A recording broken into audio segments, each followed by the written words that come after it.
Hi all, welcome back to my YouTube channel. ನಾನಿವತ್ತು ರವೆ ಉಂಡೆ ಮಾಡ್ತಾ ಇದ್ದೀನಿ. ತುಂಬ ಈಸಿಯಾಗಿ, ಕ್ವಿಕ್ಕಾಗಿ, ಸಿಂಪಲ್ಲಾಗಿ ರೆಸಿಪಿನ ಮಾಡ್ತಾ ಇದ್ದೀನಿ. ರವೆ ಉಂಡೆ ಮಾಡೋಕ್ಕೆ ತುಪ್ಪ, ಡ್ರೈ ಫ್ರೂಟ್ಸ್, ರವೆ, ಸಕ್ಕರೆ, ಕೊಬ್ಬರಿ, ಹಾಲು ಬೇಕಾಗುತ್ತೆ.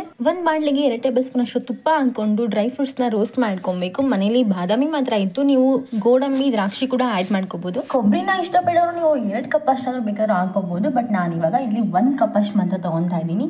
ಅದನ್ನು ಕ್ಲೀನಾಗಿ ತುರ್ಕೊತಾ ಇದ್ದೀನಿ. ಆಮೇಲೆ ಒಂದು ಬಾಣಲಿಗೆ ಅದನ್ನು ತುಪ್ಪದಲ್ಲೇ ರೋಸ್ಟ್ ಮಾಡ್ಕೊತಾ ಇದ್ದೀನಿ. ಫುಲ್ ಬ್ರೌನ್ ಕಲರ್ ಬರೋವರೆಗೂ ಅದನ್ನ ರೋಸ್ಟ್ ಮಾಡ್ಕೋಬೇಕು. ಮೆಷರ್ ಮಾಡೋದಕ್ಕೆ ನಾನು ಇದು ಚಿಕ್ಕ ಕಪ್ ತಗೊಂಡಿದ್ದೀನಿ. ನಾನು ಇವಾಗ 2 ಕಪ್ ಅಷ್ಟು ರವೆ ತಗೊತಾ ಇದ್ದೀನಿ. 2 ಕಪ್ ರವೆಗೆ 1.5 ಕಪ್ ಅಷ್ಟು ಸಕ್ಕರೆನ ಆ್ಯಡ್ ಮಾಡ್ಕೊಬೇಕು.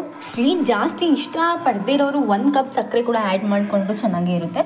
ಸಕ್ಕರೆ ರವೆ ಎರಡು ಸ್ವಲ್ಪ ಬೆಚ್ಚಗಾದ್ಮೇಲೆ ಒಂದು ಮಿಕ್ಸಿ ಜಾರಿಗೆ ರವೆ ಮತ್ತು ಸಕ್ಕರೆನ ಹಾಕ್ಕೊಂಡು ಅದನ್ನು ಕ್ಲೀನಾಗಿ ರುಬ್ಕೊಬೇಕು. ಅಂದರೆ ಫುಲ್ಲು ಪುಡಿ ಪುಡಿ ಆಗೋ ಥರ ರುಬ್ಕೊಂಬಾರ್ದು. ಅದನ್ನ ಜಸ್ಟ್ ಆನ್ ಆ್ಯಂಡ್ ಆಫ್ ಮಾಡಬೇಕು. ಅದಾದಮೇಲೆ ಹುರಿದಿಟ್ಕೊಂಡಿರೋಂಥ ಕೊಬ್ಬರಿ ಕೂಡ ಹಾಕ್ಕೊಂಡು ಅದನ್ನು ಕೂಡ ಆನ್ ಆ್ಯಂಡ್ ಆಫ್ ಮಾಡಬೇಕು. ಎಲ್ಲ ಐಟಮ್ ಕೂಡ ಬಿಸಿ ಇರೋವಾಗಲೇ ಕ್ಲೀನಾಗಿ ಅದನ್ನ ಮಿಕ್ಸ್ ಮಾಡ್ಕೊಬೇಕು. ಹಾಲು ಕೂಡ ಅಷ್ಟೇ 1 ಕಪ್ ಆಗೋಷ್ಟು ತೊಗೊಂಡಿದ್ದೀನಿ ನಾನು. 1 ಕಪ್ ಅದನ್ನು ಬಿಸಿ ಇರೋವಾಗಲೇ ಅದನ್ನ ಆ್ಯಡ್ ಮಾಡ್ಕೋತಾ ಇದ್ದೀನಿ. ಹಾಲನ್ನ ಬಿಸಿ ಇರೋವಾಗಲೇ ಹಾಕ್ಕೊಂಡ್ರೆ ಉಂಡೆನ ಕ್ಲೀನಾಗಿ ಕಟ್ಕೋಬೋದು. ಇಲ್ಲಾಂದರೆ ಅದು ಉಂಡೆ ಎಲ್ಲ ಒಡೆದೋಗೋ ಚಾನ್ಸಸ್ ಇರುತ್ತೆ. ಹುರಿದಿಟ್ಕೊಂಡಿರೋವಂಥ ಡ್ರೈ ಫ್ರೂಟ್ಸ್ ಕೂಡ ಹಾಕ್ಕೊಂಡು ನಾನಿವಾಗ 1 ಸ್ಪೂನ್ ತುಪ್ಪ ಹಾಕ್ಕೊಂಡು ಕ್ಲೀನಾಗಿ ಉಂಡೆ ಗಟ್ಟಿಯಾಗಿ ಕಟ್ಕೊಂಡು ಸೈಡಿಗೆ ಎತ್ತಿಟ್ಕೊತಾ ಇದ್ದೀನಿ. ಈ ಥರ ಮಾಡಿಕೊಟ್ರೆ ಚಿಕ್ಕವರಿಂದ ದೊಡ್ಡೋರ್ವರೆಗೂ ಎಲ್ಲರೂ ಇಷ್ಟಪಟ್ಟು ತಿಂತಾರೆ. ಕೆಲಸ ಎಲ್ಲ ಮುಗಿಸಿ ದೇವಸ್ಥಾನಕ್ಕೆ ಹೋದೆ.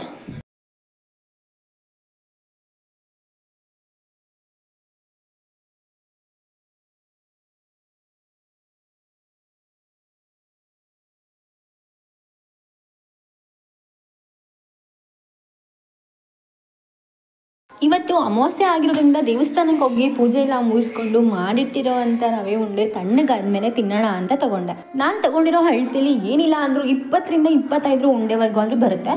ನಾನು ಕೂಡ ಫಸ್ಟ್ ಟೈಮ್ ಟ್ರೈ ಮಾಡಿದ್ದು, ಆದರೆ ಫಸ್ಟ್ ಈಸ್ ದ ಬೆಸ್ಟ್ ಅಂತಾರಲ್ಲ, ಟೇಸ್ಟ್ ಮಾತ್ರ ಸಕ್ಕತ್ತಾಗಿತ್ತು. ಹಾಗೆ ವ್ಲಾಗ್ನ ನೆಕ್ಸ್ಟ್ ಡೇ ಕೂಡ ಕಂಟಿನ್ಯೂ ಮಾಡ್ತಾ ಇದ್ದೀನಿ. ಪ್ರೆಗ್ನೆನ್ಸಿಲಾಗಿರೋ ವೆಯ್ಟ್ ಗೇನ್ ಇನ್ನೂ ಕೂಡ ವೆಯ್ಟ್ ಲಾಸ್ ಆಗಿಲ್ಲ ಅಂತ ಸ್ವಲ್ಪ ಡಯಟ್ ಮಾಡೋಣ ಅಂತ ಸ್ಟಾರ್ಟ್ ಮಾಡ್ತಾ ಇದ್ದೀನಿ. ABC ಸ್ಟಾರ್ಟ್ ಮಾಡಿದೆ. ಸೊ ABC ಜ್ಯೂಸ್ ಅಂದರೆ ಕ್ಯಾರೆಟು, ಆ್ಯಪಲ್ಲು ಮತ್ತು ಬೀಟ್ರೋಟು ಜ್ಯೂಸ್ ಮಾಡಿಕೊಂಡು ಅದನ್ನು ಸೋಸ್ಕೊಂಡು ಕುಡಿಯೋದು. ಸೊ ಅದು ಸೋಸಿಟ್ರು ಅಂಥದ್ದು ವೇಸ್ಟ್ ಮಾಡಬಾರ್ದು ಅಂತ ಒಂದು ಬಾಣಲಿಗೆ ಸ್ವಲ್ಪ ಎಣ್ಣೆಗೆ ಈರುಳ್ಳಿ, ಮೆಣಸಿನ್ಕಾಯಿ, ಬೀಟ್ರೋಟು ಮತ್ತು ಸಾಲ್ಟ್ ಹಾಕೊಂಡ್ರೆ ಕೂಡ ಚೆನ್ನಾಗಿರುತ್ತೆ.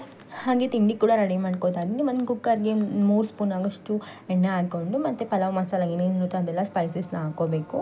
ನಮ್ಮ ಮನೇಲಿದ್ದಾಗ ನಾನು ಅಮ್ಮ ತಿಂಡಿ ರೆಡಿನಾ ಅಂತ ಕೇಳ್ತಿದ್ದೆ, ಆದರೆ ಇಲ್ಲ ಹಂಗಲ್ಲ, ನಾನೇ ತಿಂಡಿ ಮಾಡೋವರೆಗೂ ಕಾಯ್ಕೊಂಡು ಕೂತಿರ್ತಾರೆ. ಹಾಗೆ 1 ಕಪ್ ಆಗೋಷ್ಟು ಈರುಳ್ಳಿ, 1 ಕಪ್ ಆಗೋಷ್ಟು ಟೊಮೆಟೊ, 1 ಕಪ್ ಆಗೋಷ್ಟು ಬದನೆಕಾಯಿ. ಮನೇಲಿ ಮೆಂತ್ಯ ಸೊಪ್ಪು ಇತ್ತು ಅಂತ ಅದನ್ನು ಕೂಡ ಹಾಕೊಂಡೆ, ಬಟಾಣಿ ಹಾಕೊಂಡೆ, ಸ್ವಲ್ಪ ಕೊತ್ತಂಬರಿ ಸೊಪ್ಪು ಹಾಕೊಂಡು ಕ್ಲೀನಾಗಿ ಅದನ್ನ ಎಣ್ಣೆಲೆ ಫ್ರೈ ಮಾಡ್ಕೊಬೇಕು. ಸ್ವಲ್ಪ ಅರಿಶಿನ ಪುಡಿ, 3 ಟೇಬಲ್ ಸ್ಪೂನ್ ಆಗೋಷ್ಟು ಸಾಂಬಾರ್ ಪೌಡರ್, ಅದೆಲ್ಲ ಕ್ಲೀನಾಗಿ ಎಣ್ಣೆಲಿ ರೋಸ್ಟ್ ಆದಮೇಲೆ ತೊಳೆದಿಟ್ಕೊಂಡಿರೋ ಅಂತ ಅಕ್ಕಿ ನಿಮಗೆ ಎಷ್ಟು ಬೇಕೋ ಅಷ್ಟು ಹಾಕೊಂಡು ಸಾಲ್ಟ್ ಹಾಕೊಂಡ್ರೆ ಮುಗ್ದಾಯ್ತು. ನಾನು ಮಾಡೋ ತಿಂಡಿಗೆ ಎಷ್ಟೊಂದ್ಸಲ ಹೆಸರುಗಳೇ ಇರಲ್ಲ, ಆದರೂ ಕೂಡ ತಿಂಡಿ ಮಾಡಿರ್ತೀನಿ. ನಮ್ಮ ಹಸ್ಬೆಂಡ್ ಇದಕ್ಕೆ ಒಂದು ನಾಮಕರಣ ಮಾಡಿದ್ರೆ ಅದು ಬದನೆಕಾಯಿ ಬಾತ್ ಅಂತ. ಅದೇ ಖುಷಿನಿ ಅವ್ರಿಗೂ ತಿಂಡಿ ಹಾಕೊಂಡು ಅವ್ರಿಗೂ ಬಾಕ್ಸ್ನ ರೆಡಿ ಮಾಡಿಬಿಟ್ಟು ಆದಷ್ಟು ಮನೆಯಲ್ಲೇ ತಿನ್ನೋಕ್ಕೆ ಪ್ರಿಫರ್ ಮಾಡ್ತಾರೆ. ತಿಂಡಿ ಎಲ್ಲ ಮಾಡಿ ಲಂಚ್ ಪ್ಯಾಕ್ ಮಾಡೋ ಅಷ್ಟರಲ್ಲಿ ನನ್ನ ಮಗ ನಾನು ಇದ್ದೀನಿ ಅಂತ ಎದ್ದು ಕೂತ್ಕೊಂಡ್ಬಿಟ್ಟಿದ್ದ. ಅವನು ಕೂಡ ಹಾಗೆ ಸ್ವಲ್ಪ ಹೊತ್ತು ತೊಟ್ಲಲ್ಲಿ ಆಟ ಆಡಿಸ್ತಾ ಊರಿಂದ ನಮ್ಮ ಯಜಮಾನ್ದವ್ರ ಅಮ್ಮ ತಂಬಿಟ್ಟು ತಂದಿದ್ರು. ಊರಲ್ಲಿ ಹಬ್ಬ ಇತ್ತು ಅಂತ, ಹಬ್ಬದಲ್ಲಿ ಮಾಡಿರ್ತಾರೆ ಅವ್ರು ತಂಬಿಟ್ಟನ್ನ. ಸೊ ಅದನ್ನು ತಂದಿದ್ರು, ಅದನ್ನು ಕೂಡ ತಿನ್ಕೊಂಡು ಸಂಜೆ ಕಾಫಿಗೆ ದುಡ್ಡು. ಸಂಜೆ ಮತ್ತು ನನ್ನ ಮಗನ ಪಾರ್ಕಿಗೆ ಕರ್ಕೊಂಡು ಹೋಗಲೇಬೇಕು, ಇಲ್ಲ ಅಂದರೆ ಅವ್ನು ಬಾಗಿಲಿಂದ ಬಿಟ್ಟು ಅಲ್ಲಾಡಲ್ಲ. ಸೊ ಸಂಜೆ ಹೊತ್ತು ಅವನು ಕೂಡ ಪಾರ್ಕಲ್ಲಿ ಸುತ್ತಾಡಿಸ್ತಾ ನಾವು ಹಾಗೆ ಸುತ್ತಾಡ್ಕೊಂಡಿದ್ವಿ.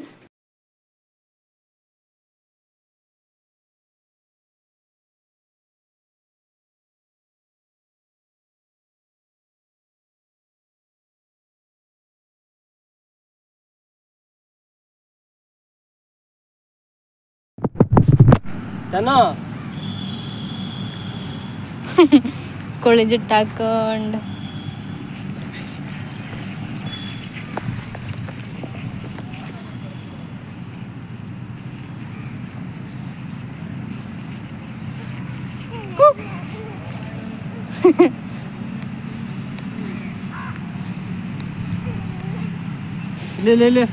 ಏನೋ